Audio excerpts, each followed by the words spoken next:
Welcome to Spotlights and Encores with Tim and Brad. Wait a minute. That's not Brad over there. He's not here. Spotlights and Encores with Tim and Ben. This is fantastic. Much older person with less hair. We have a special guest here today. Very, very happy to have Mr. Ben Lorenz, musician, studio owner, business owner, card-carrying member of your local high school AV club, founder of the Michigan Blizzard Support Group, and a great friend to the Dynamite Collective. Ben, thank you so much for joining me here today. Hi, Tim. How are you? I'm doing great. I'm doing great. I miss you too.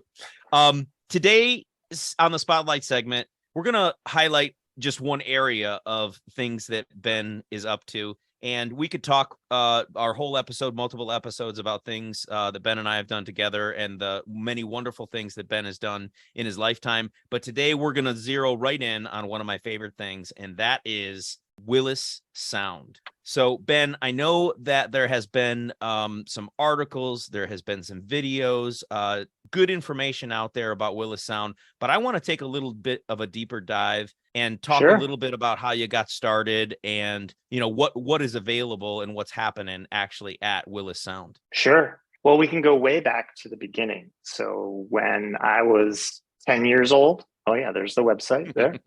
When I was 10 years old, I started playing drums. My dad was a touring musician. And I think by the time I was 3 years old, I was living in a van with my dad touring on the road. Not down by the river. Nope. You know a little bit about living in a van. I know. So we did this as sort of a family thing. My dad was a touring musician. And as I got older, he settled down a little bit in the town of Adrian and became a jazz professor at our local college, and then opened his own recording studio in Toledo, Ohio. And so I would go down and solder cables for him and work there. And all that time I was learning how to play drums and become a musician and follow my dad's footsteps and all that good stuff. And so as a kid, one day I was like, man, one day I'm going to have my own studio and do this the way that I want to do it, you know? And Willis Sound is really the product of those dreams kind of coming into fruition as I became an adult. I will say that if you want to get into a money-making enterprise and become fabulously wealthy, a recording studio is not the way to do that. It's a way to set a big pile of money on fire and have fun doing it. That is sort of the biggest thing. And so you're kind of scrolling through some of the pictures here. What we've been able to do is, one of the most beautiful parts of it is I was able to partner with my good friend and your friend, Jason Magee. And we built this place together, essentially. We found a church from the late 1800s, and we restored it from the ground up and turned it into a fully functional commercial recording studio. And so there's a big sanctuary where they used to hold church, and there's, lots of room. It's one of the more spacious studios in the region. We custom built the control room on our own.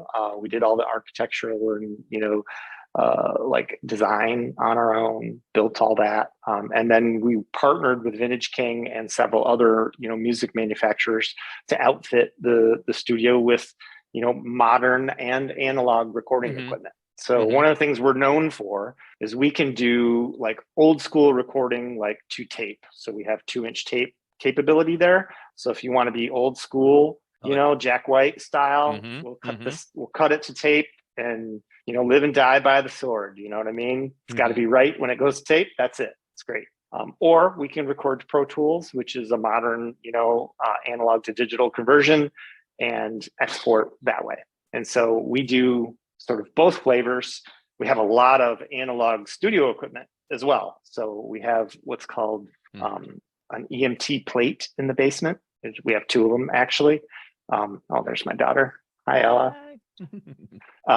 We have 2 EMT plates. One was from the BBC and one was from United Sound recording in Detroit. Yep. Wow. So they got a little history. But it's that reverb sound that you hear, on Ella Fitzgerald records and old school jazz records. And if you're hip to Dave Cobb, the producer, he does a lot of Brandi Carlile records, that kind of stuff. He uses this effect generously on her voice.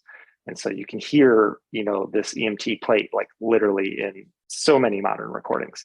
And we have 2 of them. And so, it's a fun place to be, and it's a fun place to record. That's awesome. I wanted to come back here to the sanctuary spot here because that's to me what I think you talk about. People walk in, says here on the website, people walk in and they get wowed. I had that experience. And for people of a certain age, I hate to mention it, you've probably heard it a million times, but I think of the Muppets, man. They got a new TV show about the mayhem, converting the church in that old Muppet movie, but just really special and warm, not just the sound, but the atmosphere really warm. And I'm always thrilled to see over there in the corner, there's a 88 key Fender Rhodes that my dad is still looking for, by the way. He won't watch this. So we're in the clear. We traded that fair and square for an Ibanez electric guitar, I believe. That's right. And then got the Ibanez back.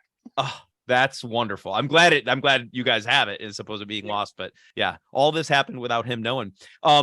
So bands can come and record. I've seen videos. People do video shoots there too. Yeah, lots of video shoots. So the space is big enough where, we do a lot of live recording. And so, you can set up in the sanctuary with your band, set up mics, do that whole thing. And then we record you live.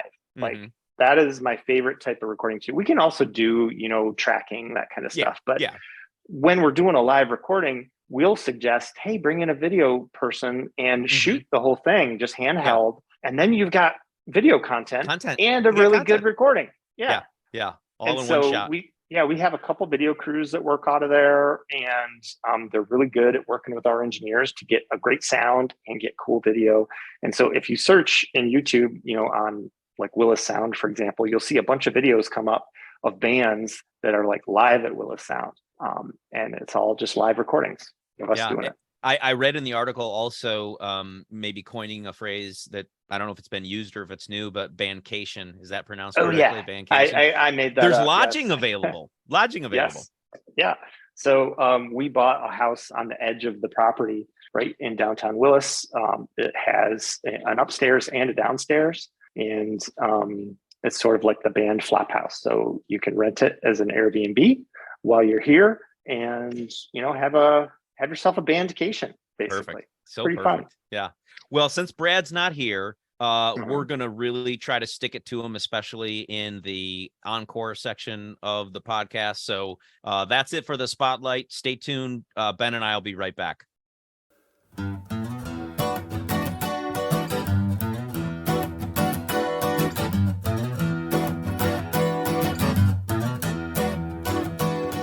Hey, welcome back, everybody, to Spotlights and Encores with Tim and Ben, our guest host from the Dynamite Collective here today.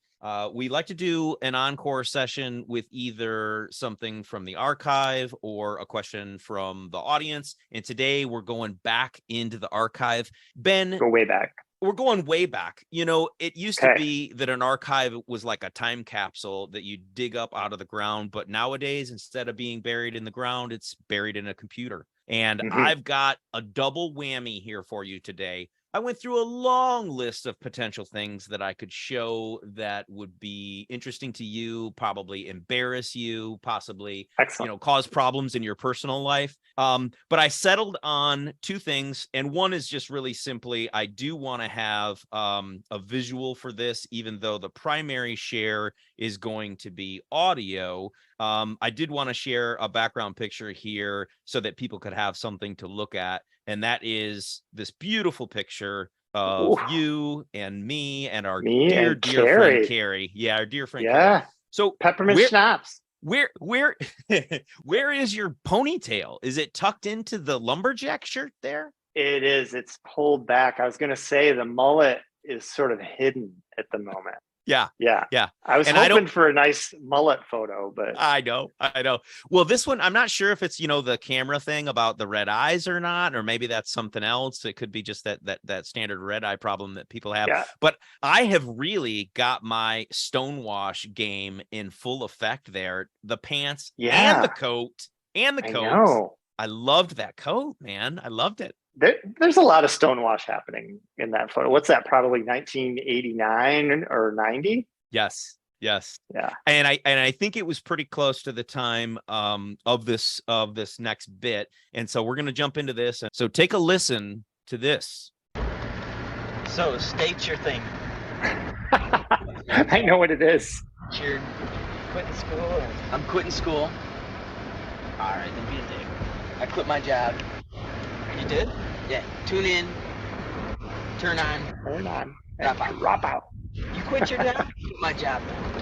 Did you tell him you quit? Who? The job people? Yeah. What did they say? I wrote a letter of resignation. Okay, so this is extremely embarrassing to me. Extremely Dude, embarrassing. it's great. But one of the things I noticed was in the recording prior to what we just listened to and after, I was so snarky, and I feel like I was really a chip on my shoulder. Do you remember that about me? I don't remember being that snarky.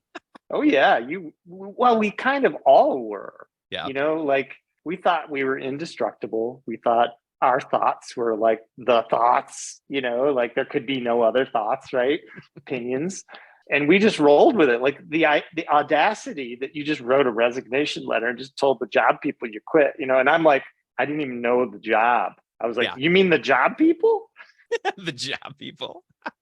I think we were, and this again, we'll do another archive about this, but if I had to guess, I would say with some confidence that we were in the Thunderbird when this recording I know was we were. made. I know where this happened. And I was handheld tape recorder.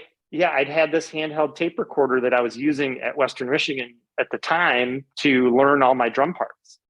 That's how I was doing drum corps. So I was like recording everything and then going back and, you know, practicing. Oh, recording us. I had, you know, do you have that whole tape? Because there's probably a bunch of stuff.